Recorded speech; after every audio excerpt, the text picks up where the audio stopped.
Alexandra, frage die Karte, zeige mir einen Weg. Hallo zusammen, ihr Lieben. Wir schauen, welche Botschaft der nächste Vollmond für das Kollektiv mitbringt. Und ich bin schon gespannt, was ich euch oder uns hier mitteilen darf.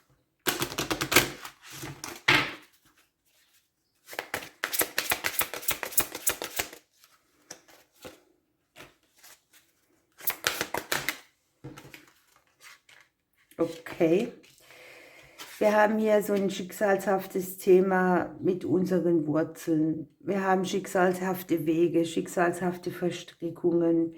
Etwas kriegt irgendwie so das Gefühl von, ich brauche irgendeine Medizin, die mich regenerieren lässt. Es können ja auch starke Frequenzen sein, wo man so mit seinen Wurzeln, mit seinem Muttertum beschäftigt ist. Man überlegt hier, man arbeitet an den Dingen. Es kann um das Thema Berufung gehen, Arbeit oder auch an was hat man schon alles gearbeitet, wo hat ja das Schicksal mit eingespielt. Aber ich habe so dieses Gefühl, die Energie ist sehr klärend, stabilisierend und bringt irgendwo auch einen Ausgleich mit. Das Schicksal hat unsere Arbeit gesehen, sozusagen. Oder das Universum hat unsere Arbeit an den Dingen gesehen.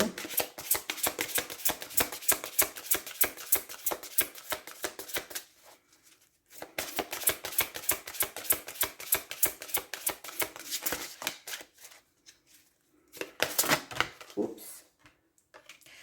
Es geht um ein Gefühl der Sicherheit. Es geht um einen Ausgleich. Ne? Was habe ich schon gegeben? Was habe ich dafür geerntet? Wo habe ich Themen gehabt, die mich vom Weg abgebracht haben? Und wo bin ich weiter bei mir angekommen?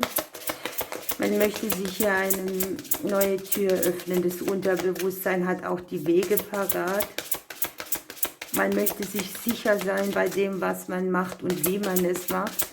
Man möchte hier, dass sich irgendeine Tür öffnet, an die man bisher nicht rangekommen ist.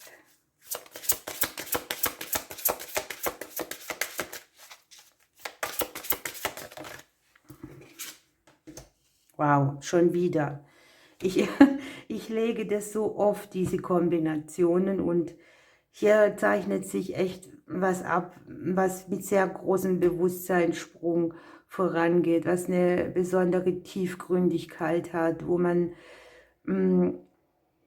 abgearbeitet hat, schon auch was auf dem Lebensplan ist, wo schon viele Türen zu und wieder aufgegangen sind. Und wir haben in der Vergangenheit schon viel, sage ich mal, schicksalshafte Einflüsse bestanden. Wir sind durch sämtliche Prüfungen gegangen. Wir haben hier trotzdem die gute Energie, die Ja-Energie mit rausgekriegt. Sehr speziell kann es jetzt für viele um eine berufliche Situation gehen. Dass man so spürt, dass man einen anderen Weg braucht oder dass sich etwas, was sehr schwierig ist, erledigt, dass man mehr in den Flow kommt, dass man auf der Lebensreise mit der Sonne bestrahlt wird und dass diese Schwere, die hier auch in der Mitte liegt, mehr in die Leichtigkeit verwandelt wird. Unser Leben spricht mit uns, also wir haben hier sehr stark das Thema, was habe ich schon alles geschafft, was hat mich nicht gebrochen. Und wir kommen hier sehr schön wieder in ein anderes Fahrwasser rein, in langfristige Ergebnisse, die auch ein bisschen unseren Träumen entsprechen oder unseren Wünschen. Ich habe hier trotz allem, für manche könnte es ganz wichtig sein, mal unabhängig von der irdischen Lebensreise, mal wieder zu verreisen, einen anderen Ort zu besuchen, eine andere Landschaft zu sehen, das Ausland zu erkunden. Ne? Vielleicht haben einige auch Wurzeln, die im Ausland zu finden sind, oder so Verbindungen zu fernen Ländern oder Städten. Das ist hier halt sehr speziell. Und wir haben die Sonne und den Mond hier. Ne? Es sind die Gegenspieler, alles, was Tag und Nacht ausmacht, was jeden Tag gleich ist. Wenn die Sonne aufgeht, geht sie auch wieder unter. Die Mondphasen, ne? Dieses Verbundensein mit allem, so wie es eben ist. Die Intuition ist hier in unserem eigenen Haus. Man hat sehr viele Gefühle, man ist sensibel, die Spiritualität ist da. Ne? Man hat irgendwie Momente, wo man auch vielleicht nostalgisch oder melancholisch unterwegs ist.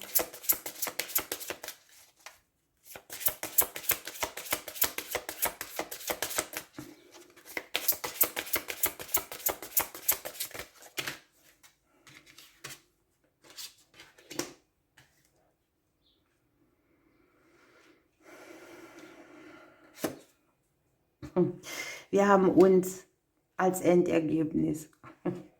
Das heißt, nimm dein Schicksal in die Hand, sorge für dich selber, schaffe Frieden da, wo deine Wurzel vielleicht faulig ist, fühl dich versorgt, deine Seele möchte getragen sein, im Flow sein, du möchtest versorgt sein. Hier habe ich auch bei allen, die, sag ich mal, jetzt einen beruflichen Umschwung haben möchten oder brauchen, tatsächlich die Finanzen hier mit dabei. Also man denkt ja auch, wenn ich jetzt beruflich etwas verändere oder mehr meiner Berufung folge, dann habe ich vielleicht nicht das Geld, das ich brauche, diese Zweifel, ne?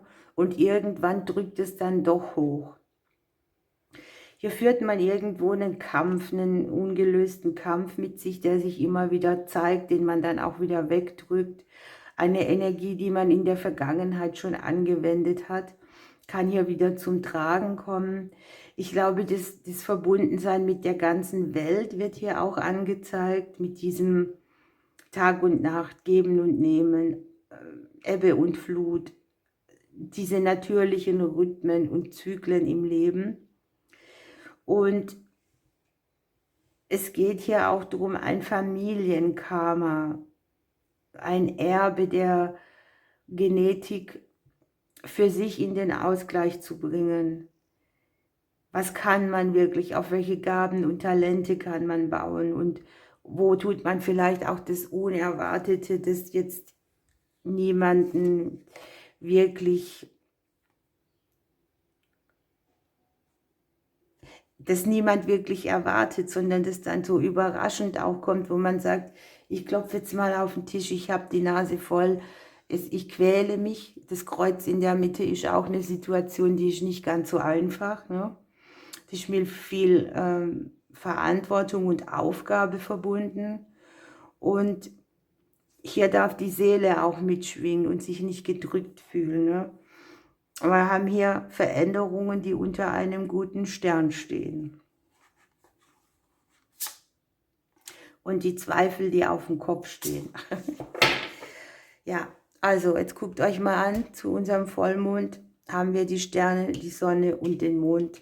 Ein großes spirituelles Wachstum, ein großer spiritueller Schub, eine große Aufgabe, die erkannt und gelöst wird. Zu sich selbst finden, die Berufung finden, für sich einstehen. Das sind alles die Themen, die hier mitkommen. Und wenn wir jetzt gucken auf den Platz der Längerfristigkeit, liegen wir selber, wir und unser Gleichgewicht. Das ist schon mal eine mega Aussage. Ne? Also mach dich auf den Weg, dein eigenes Ausbalanciertsein im Leben zu finden. Alle beruflichen Dinge, alles, was hier mit den Finanzen zu tun hat, liegt hier mit dem Schiff natürlich auch, sage ich mal, in der Expansion oder im Weiterkommen. Und von den Krafttieren haben wir ja tatsächlich für die Vollmondphase die Heuschrecke dabei. Man kann große Sprünge machen und Fortschritte auf dem Weg erzielen. Neue, ungeahnte Räume öffnen sich. Wenn man überlegt, ich hatte mal einen, der ist mir aus der Dachbegrünung ins Schlafzimmer gehüpft, direkt auf mein Bett, als ich natürlich drin lag. Ich habe mich so erschrocken, die Teile sind echt riesig und auch sehr laut. Spannend ist auch, dass wir hier das Schiff haben und die Heuschrecke, bei der geht es sehr viel darum, dass wir uns dem Fluss des Lebens anvertrauen, dass wir mit dem Strom schwimmen, dass wir nicht dagegen gehen, gegen unsere Energien. Hier ist Erneuerungsenergie und Entwicklung. Möglicherweise fühlen wir uns irgendwie auch labil oder unruhig. Und wenn die Heuschrecke angehüpft kommt, so führt sie auf neue Wege und öffnet ungeahnte Möglichkeiten. Sie erinnert an die Fülle des Lebens, die nicht nur aus der Materie besteht, sondern auch, dass die Seele erquickt ist. Hier haben wir zum Beispiel die Kunst, Musik, Tanz, die neue Kraft, die dadurch entsteht. Hier haben wir ja auch Grün, ne? Grün ist die Farbe der Erneuerung und Genesung. Man kann tatsächlich große Sprünge machen auf dem Weg. Man darf innehalten, immer wieder lauschen, flexibel und offen bleiben. Und es geht wirklich darum, dass man Ideen, die man hat, oder Impulse auch in die Tat umsetzt und nicht immer nur stehen bleibt und wartet. Und natürlich, wie immer, geht es sich auch darum, sich der Fülle des Lebens zu öffnen. Wahnsinn.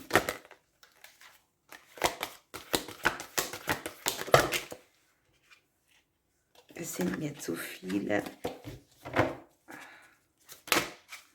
Schon wieder so viele. Jetzt aber komm.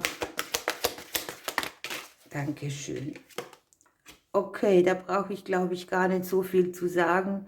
Wir begrüßen das Neue, das Erwachen.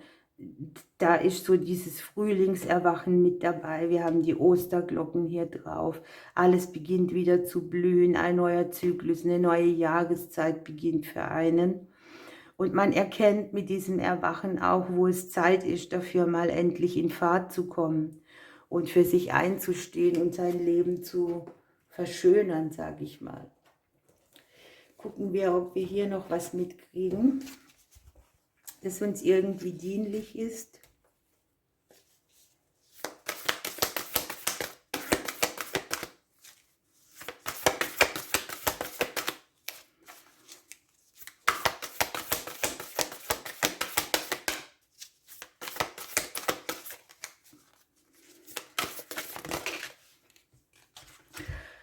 Kommunikation mit der Natur, Blumenenergie, Feenenergie, Nachrichten aus dem Reich der Elementare.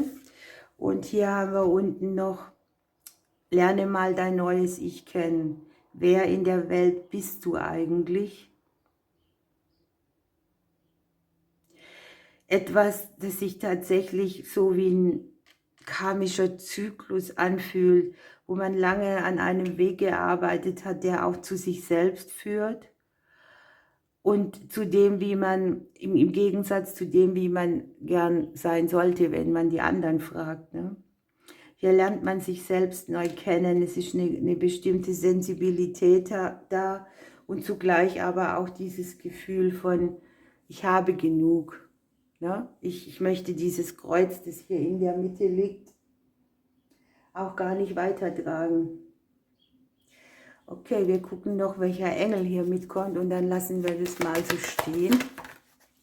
Das ging jetzt schnell, der Engel der Träume. Ja, bei Vollmond träumt man ja auch immer, also ich zumindest, aber ich träume jeden Tag.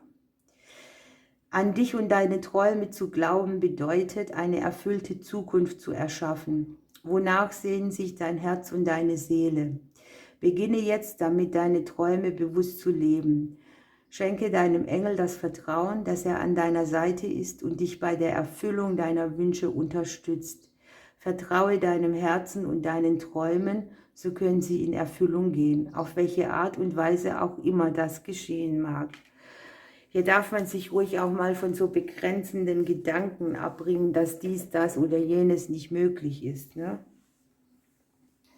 Okay, ihr Lieben, ich wünsche euch eine wunderbare Vollmondphase. Ich drücke euch und bis bald.